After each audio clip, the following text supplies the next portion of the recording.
qurilishingizni osonlashtirib beradigan top 5 ta mobil programma. Videoni oxirigacha ko'ring, chunki oxiriga yetadigan programmam qurilishga ketadigan ishingizni ham hisoblab beradi. AutoCAD qurilish va dizayn chizmalari uchun eng mashhur programma. Telefon yoki planshet orqali rejalar ustida ishlasa bo'ladi. O'lchamlarni tekshirish va tuzatish imkonini beradi. PlanGrid bu programma qurilishni boshqarish uchun qulay programma. Masalan, bu programma bilan chizmalarni jamoa bilan bo'lishish, chizmalarni saqlab qo'yish yoki qurilishda bo'ladigan o'zgarishlarni nazorat qilish imkonini beradi. Uchinchisi, iPhonechilarga tanish bo'lgan Measure programmasi. Bu telefon kamerasi yordamida o'lchamlarni, masofalarni bemalol o'lchaydi. Metr bo'lmasa ham devor, oynalarni o'lchasanglar bo'ladi.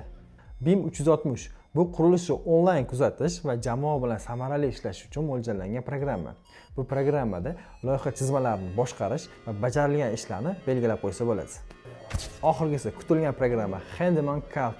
Bu qurilish materiallarining miqdorini tez hisoblashga yordam beradi. Bu programma yordamida beton, kraska, g'isht va boshqa materiallarni qancha ketishini oldindan bilib, ortiqcha rasxodni oldini olishingiz mumkin. Shu yetilgan programmalardan qaysi birini ishlatgansizlar yoki boshqa qaysi programmani ishlatasizlar kommentariyada yozib qoldiringlar. Agar videoyim sizlarga manfaatli bo'lgan bo'lsa, tanishlarga jo'natib qo'yinglar.